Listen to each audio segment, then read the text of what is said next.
When you look back on the past year, it's hard not to notice how unsettled foreign policy has felt. Decisions made in Washington have moved fast, and they've rippled right across Europe, often in ways that feel more direct, more disruptive than we're used to. Now, the second Trump administration has put its approach on paper with a new national security strategy that lays out how it sees power, pressure, and America's role in the world. And we're already seeing pieces of that strategy show up in how the U.S. works with allies, confronts rivals, and tests rules that once felt fixed. So what from the past year really stands out? And what should we be paying attention to as we head into what comes next? The lengths he will go to not lose that election, I think we could be in a place this time next year of high drama. My guest today is Jonathan Freedland. Jonathan is a columnist at The Guardian. He is author of 14 books. 8 of these are under the name of Sam Bourne. And he has recently published his newest novel, The Traitor's Circle, the true story of a secret resistance network in Nazi Germany and the spy who betrayed them. I'm Leslie Benjamouri, President and CEO of the Chicago Council on Global Affairs, and welcome to Deep Dish. Maybe I can start by asking you, we are not quite to the 1-year mark, but we are pretty close to the 1-year mark of President Trump's first year in office. You're sitting there in London, you've written about this regularly, you have your own podcast, you're one of Britain's greatest thinkers. How would you capture the year that we've just seen, maybe some of the most significant foreign policy developments as you're watching the United States? What really stands out to you? It's funny, I'm balking slightly the word highlights because the key moments that stand out were moments where people outside the United States were really jolted by what they saw. They knew that this was going to be a very different kind of presidency. Obviously, they had seen Trump in action in his first term. This whole decade has been the age of Trump. Donald Trump went down this famous golden escalator in 2015, and we're coming to the end of 2025. He has been the dominant figure of an entire decade, including, I would say, the 4 years when he was out of office, because he was in everyone's heads all the time. So we knew in a way that this was going to be big. But a key moment that stands out to me is that showdown with Zelensky in the Oval Office in February, because it put the world on notice. A new sheriff's in town. This is a new way of doing business. Nobody could have imagined a situation where an American president essentially humiliates an American ally whose cause is joined by the rest of America's allies, but who fits entirely the narrative that would merit support from every previous president. I mean, really, you go from Truman onwards. Of course, they would side and sympathize with a country that had been on the receiving end of Russian aggression. Reagan would have done, Kennedy would have done, Clinton would have done, Eisenhower, all of them would have done. And instead, he was browbeaten and bullied by an American president. And I felt at the time and since that this was a statement from the United States, that this is a new world in which the 80-year-long conflict of the Cold War in all its different forms, the United States has changed sides. And I feel that the bookend events of the year was Zelensky in the Oval Office and then the publication of the National Security Strategy just last week. There is genuinely a new strategy which is pretty relaxed about Russia. Not even looking at that document, that exercise by China, the thing that really gets its blood up, that the Trump administration is so animated about, is Europe, its historic ally, and it treated us like a foe. And so everything that's been the premise of all the work, foreign policy, was predicated on a set of assumptions that I think have been upended. So let's come back to this Zelensky moment. I guess there's always a sense that Donald Trump is kind of more aligned with Russia than with the European Union or even with NATO. But you're right, that Zelensky moment is extraordinary. Donald Trump comes in, and if you go back to his inaugural, he wants to end the wars. And in some ways, the shocking thing is the tactics, it's the style, it's the utter disregard. For Zelensky, why has Europe been so surprised that Donald Trump has taken this tack? It's sort of The writing has been on the tin, so to speak. I mean, do you see the second term as radically different? Yeah, I'm more in the camp that it sees a real break and a difference. Not perhaps in him. I think you're right to say his instincts, his motives, and there remains some degree of mystery about the affinity to Russia, the fact that it's the one country he never really criticizes, the one leader he never really has a harsh word for is Vladimir Putin. There's an assumption that it is almost more psychological. It is this affection for strong men, plus his ideas have not moved on in decades, and therefore he's still in a kind of 1970s, 80s mindset and sees Moscow as the other superpower. So he gives it more respect than, in a way, the actual raw data would demand. The thing that has really changed, and I think we did anticipate it, but maybe we should have anticipated it more, is the extent to which he was hugely hemmed in before. This is not a new point, but the national security strategy last time round, it was kind of traditional Washington foreign policy boilerplate. There was a preference there for the democratic world over the autocratic world. Yes, of course, it was just rhetorical, and people like me on a newspaper like The Guardian would point out where the United States departs from that grand ideal, but at least it was the ideal.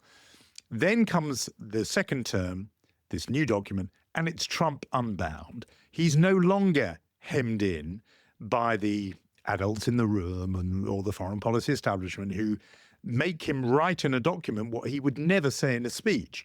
You know, the first Trump White House never sounded like him. They sounded like other people. He was allowed to be himself in press conferences and speeches, but now you feel Trump's stamp even on a document like the National Security Strategy, a formal document. You know, for Joe Biden, it was the cause of his foreign policy was being at Ukraine's side. And there, this cherished project of the West, preventing Ukraine being gobbled up by a hostile, autocratic Russian neighbor, he's no longer in that game. And that, to me, was the big change. And it's a shocking change, isn't it? Because, you know, it's not only about Ukraine as a symbol of kind of post-Soviet democracy, however flawed, but still democracy. A sovereign country gives up its nuclear weapons. And so it's the president sort of calling us out on the significance we attach to sovereignty over power, to democracy over authoritarianism, all the rest of it. But, you know, you were sitting here in Europe and you raised a national security strategy. The language, Jonathan, civilizational erasure. Europe faces civilizational erasure. I mean, you're right. It's the extent to which Donald Trump has taken on Europe as a target of his opposition. I think so. I mean, and in a way that invites a wrinkle on what I was saying before about this is Trump unbound, because in a way that document, yes, it no longer reads like the foreign policy adults are writing the script for him, but does it absolutely channel Trump, or is it channeling more the J.D. Vance, Stephen Miller view of the world? Probably yes. It's now the words of the kind of Team Trump, it's the Trump circle, but it is this view of the world, which is the same view which that circle views the United States itself, which is in culture war terms, which in crude shorthand, things were good when white, Christian, European, big quote marks, were the dominant markers in the US, and things have gone downhill since we've drifted away from that. That's the burden of J.D. Vance's speech most recently, I think at Claremont College, when he was talking about how bonds of blood and soil, really, rootedness in the land, they matter more than an idea. Very mocking of the idea that America coheres around a creed. That's the dominant thought inside the United States. It was being applied in that document to the rest of the world, and particularly Europe, because it was essentially saying Europe is no longer European. And if you drill into that, what can it possibly mean? And I think without it ever absolutely stating explicitly, we know what it means. It means European in the sense that the word would be used inside the United States. White, Christian, broadly. And it was a castigation of Europe, saying you have drifted away from the direction that we in the United States are keen to get back to, which is how things used to be, a kind of dominance for those core groups, and to disparage the drift away from that, which is variously, it's DEI, it's woke, it's migration. All these ills are variations on that theme. So it was suddenly seeing Europe through a cultural war lens and saying, essentially, you're on the wrong side. We're going to go at you, Europe, the way we would go at Democrats, or the way we would go at the media, or the universities, for all of your woke nonsense and for your departure from the people who ran the country 100 years ago. I mean, it must be unsettling, the fact that it then not only lodges this critique, but then takes that next step and talks about supporting the parties, the patriotic parties of Europe. I mean, how do you read this? This is not a sovereignty doctrine. This is not a live and let live for our European allies. Just to sort of make a slightly nerdy point, there's a built-in contradiction in the document because on the one hand, it reasserts the Monroe Doctrine. It essentially says, right, we're going to go back to the Monroe Doctrine, which had said, we'll dominate in our sphere here, the Western Hemisphere, the Caribbean, South America, and you guys can have Europe, but you just don't intrude into our sphere. This is a new version of that. The Trump corollary says, the Western Hemisphere is for us, and we'll be influential there, and Europe's for us as well, and we'll be influential there too. I mean, it would be funny if it wasn't so unsettling. Yeah, well, exactly. It would be because it's just so brazen that we will meddle in both. But as you say, it's unsettling because they mean business. This isn't just a sort of a think tank document. It's saying, we're not going to let that happen. We're going to get on the battlefield to prevent Europe becoming unrecognizable in 20 years. And the way we're going to do it, as you've said, is that we are going to do whatever we can to help the trajectory move away from how it's currently headed. And we will support, as you say, so-called patriotic parties. It's very obvious who they mean. You only have to dip into the world of national conservatism to know that the parties they favor, and J.D. Vance was explicit on this in the German elections. He supported not the traditional Christian Democrat allies or, the Angela Merkel conservatives of Germany, but the AfD, Alternative für Deutschland, which is a far-right party, which for a long time has been shunned by mainstream German politics for its echoes of Germany's very unhappy past 90-odd years ago. And here was an American vice president absolutely intervening for them. Elon Musk spoke by video link to an AfD rally. His fingerprints are present in this document, by the way, as well, I think. And along them will obviously be Viktor Orban's Hungary, a man who people here in Europe consider eroding democracy and posing a real threat to the democratic project of the European Union. And sitting in Britain, I've got to say, it looked to me a lot like a warning that the United States will do what it can to help reform UK. Nigel Farage and his very Trumpian project prevail in the UK. And just imagine what it's like to sit here in Europe. We are now feeling like we're going to be squeezed by this pincer movement. We know that the Russians intervene in elections. Disinformation, flooding social media, all kinds of below-the-radar moves. We're going to get that from Russia. And now the fear is declared in America's most formal statement of foreign policy that the United States is going to do the same. And as it happens, they'll both be intervening on the same sides. They'll both be supporting for the Orbans and the AfDs and the Farages. So this is a chilling moment that the country that for 80 years we would have seen as an ally in the fight against authoritarian and anti-democratic politics, is actually on the battlefield against us. That's quite a change. I mean, and the playbook is interesting too, isn't it? Because it's using the language of freedom, for freedom of speech. It's drawing on those principles that Europe holds dear, that the United States holds dear. I guess my question to you, some would say that there shouldn't be red lines on freedom of speech. I mean, is there an argument being made by different corners of the intellectual elite on either side of the aisle that there is something to this? Is there anybody kind of supporting this when it comes to saying there have been too many limitations on freedom of speech? Europeans are too elite. They're kind of keeping people out of the playing field, and those parties have a legitimate set of policies, and they're speaking to a population that's been left behind or left out. Yes, there definitely are. I mean, the parties themselves, obviously, the first allies. So if you're in the Le Pen party in France, the National Rally, obviously under with a different name, will be on the presidential campaign ticket. But that body, AfD themselves, Farage, there are national populists, national conservatives in each of these countries. I mean, as a side point, one thing to watch that's interesting to me is Italy, because Giorgia Meloni is elected as, we all thought she was going to be the Italian Trump, but actually is not quite there and has been with the other Europeans on something like, for example, Ukraine. But overall, there is a strain of intellectual thought that has actually the same bête noire. It too is frightened of migration, and particularly Muslim migration. So it has that in common with the Trump project. And you do see these sort of mini-me's around the continent who will say, make X great again. Trump mini-me's. There definitely is a whole squadron of them across Europe.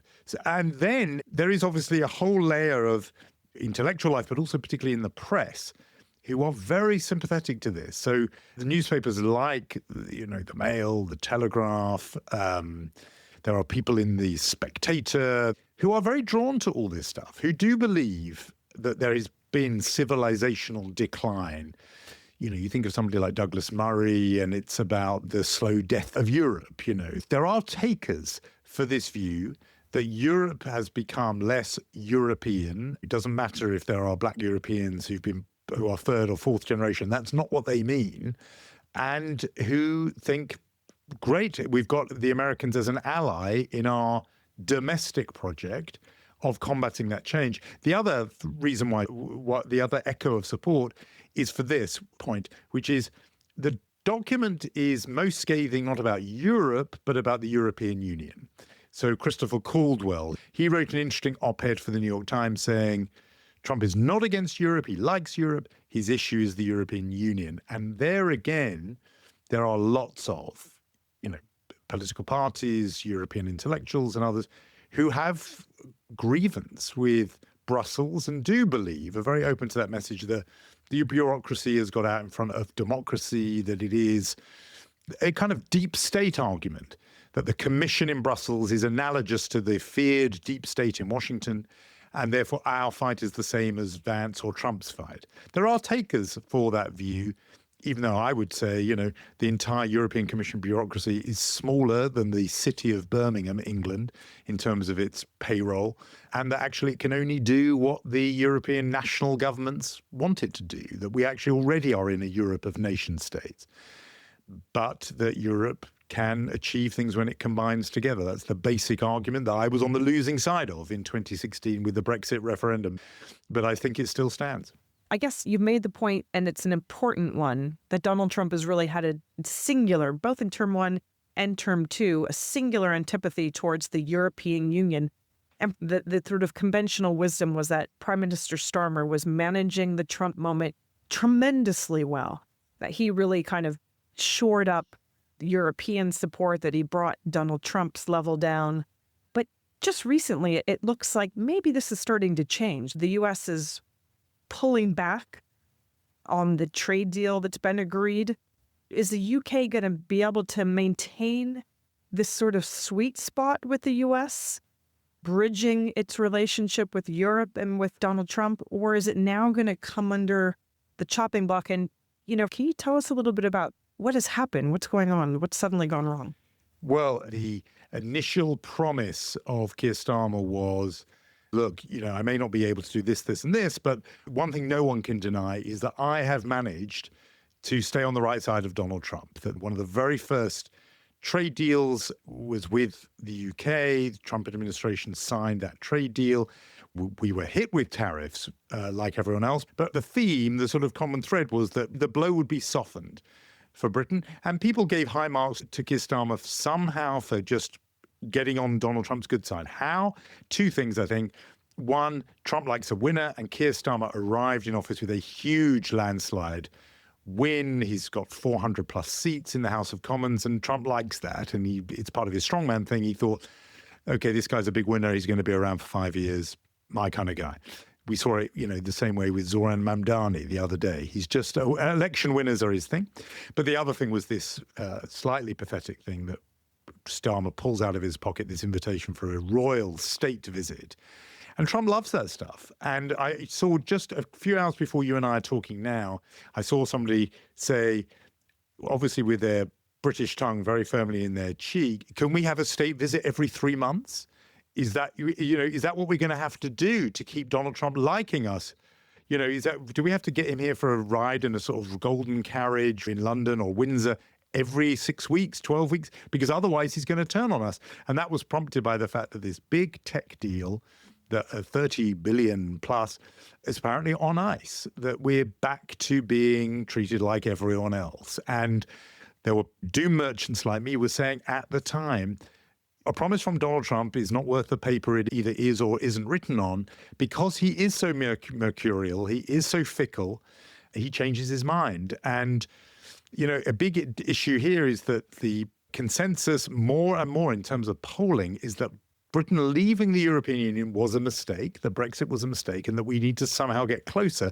And so just last week, and I say that's a consensus, that will sound surprising, but opinion polls say majorities now favour even rejoining the European Union. But a small step in that direction would be to at least look at the so-called customs union.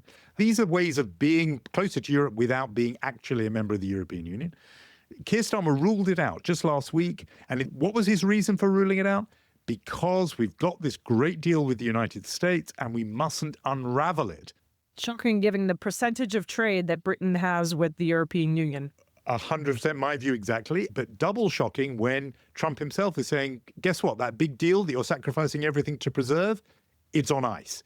It's not going to happen. So all of that is in the mix. I just want to say one last thing about the European Union itself, though. Just a small point that I think often gets overlooked.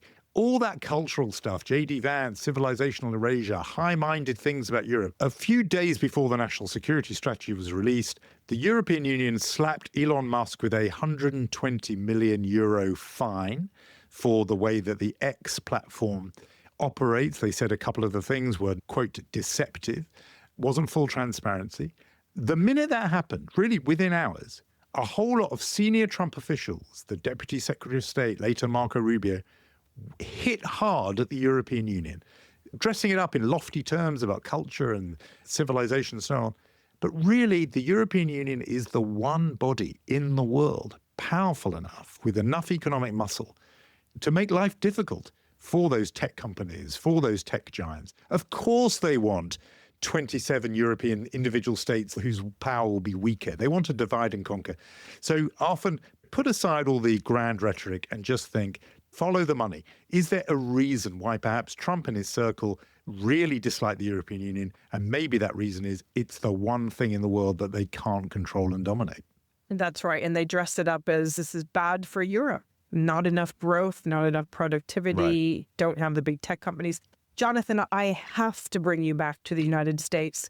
As we turn the corner to the new year, America will be marking the 250th year since its founding. And I think people are saying, what's happened to America? Why is everybody folding? Why are universities doing all these deals? How Americans, both collectively and individually, have responded to Donald Trump's efforts to expand the power of the presidency, the executive, and to restrict the autonomy of civil society, whether it's universities, law firms, freedoms of speech.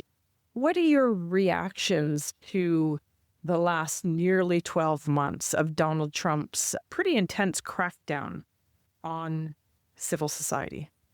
So this book I've written called The Traitors Circle, to me, an extraordinary story, a true story. A group of very elite German, including aristocrats, but high officials previously in German governments, who were all opposed to Adolf Hitler and to the Third Reich. They gathered in secret for a tea party, 10th of September 1943. That was the sort of cover. What they did not know is that someone sitting around the table with them, who they thought was one of their own, who they thought was a kindred spirit, was in fact about to betray all the rest to the Gestapo. That's a real event that happened. The response to the book has been so fascinating because in the United States, people have really responded to the thing that you've picked up on, which is the notion of what is it that makes some people, in this case, these 9 or 10 people sitting around that table, what makes them stand up to tyranny when everyone else falls in line? So that's the question, when I was writing it, I wasn't expecting it to have this kind of very urgent contemporary resonance. And I saw it. I was in the United States doing a kind of book tour, and audiences immediately really responded to this. Because, look, the book is not saying, I wouldn't say that Trump is, Adolf Hitler. Of course not. That would be facile. It would be insulting to the victims of Adolf Hitler. What I am saying is, when a country that was a democracy begins a slide towards authoritarianism or even autocracy, it does it the same way. And it does it the same way down the decades and in different places.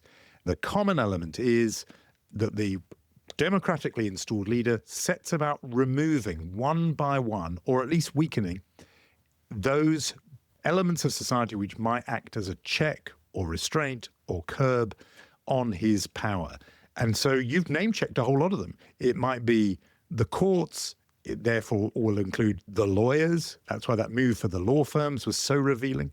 The universities, the free press, the civil service, sometimes science. All of those were on the list in rapid fashion in the period I describe in the 1930s and 1940s. And you look at the first year of Donald Trump, one by one, he has targeted those bodies of institutions that would exact some restraint. I mentioned science simply because where does the anti-vax thing of Robert F. Kennedy Jr. fit in?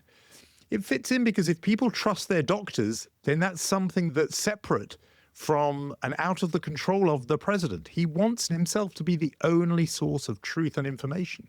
You can't trust the doctors. You certainly can't trust the media. You have to trust me. That is the autocrat's playbook every time. And the people in this book, The Traitor's Circle, that's what they realized was happening. They didn't have a precedent to draw on. It was new. But the one thing they realized is you have to move extremely fast. They learned that lesson in some ways the hard way. They perhaps didn't move quick enough. And that, I think, is one of the echoes. These changes, you don't have the luxury of being able to say, let's see how this plays out. Or, he won't be as bad as he says, and don't get hysterical. And there'll be grown-ups in the room who will restrain him. All of those arguments were heard in the 30s and 40s. And they turned out to have been tragically misplaced. I think there's a tendency to think the country's so big, the economy's so resilient, the institutions, no stronger civil society arguably in the world. But I think, the approval rating for the president is very low right now. But this is especially amongst elites, a highly polarized country. As we look ahead, we come to the end of the year, we look ahead to 2026, America's 250th. An important time in the Middle East, for Gaza, for Syria, 1 year after Assad has left, for Ukraine and Russia, clearly for China, for the European Union, but for America at home. What are you, watching and looking for? Well, I think these midterm elections are, so important because the project of Donald Trump is to weaken or remove any potential restraint on his power at home or abroad. That's where the European Union slots in. He's after CBS or CNN the same way as after the EU. Anything which can clip his wings, he doesn't like.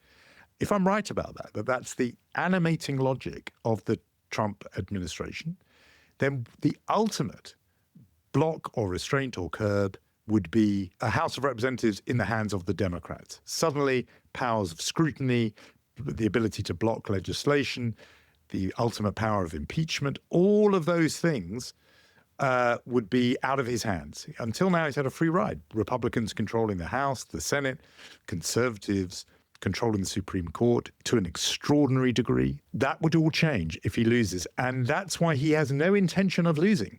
That is the story already. It's been a big story of 2025. It's going to be big in 2026. The lengths he will go to not lose that election, I think we could be in a place this time next year of high drama where perhaps Democrats have won the election, but they're thwarted anyway because he will say that the election wasn't free or fair or it wasn't legitimate.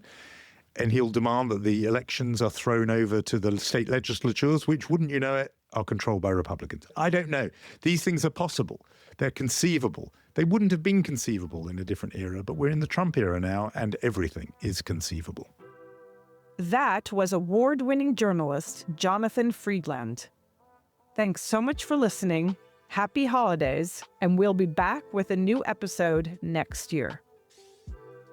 Deep Dish is a production of the Chicago Council on Global Affairs. If you enjoyed today's episode, make sure to follow Deep Dish on Global Affairs wherever you get your podcasts. And if someone you know might find it interesting, send it their way.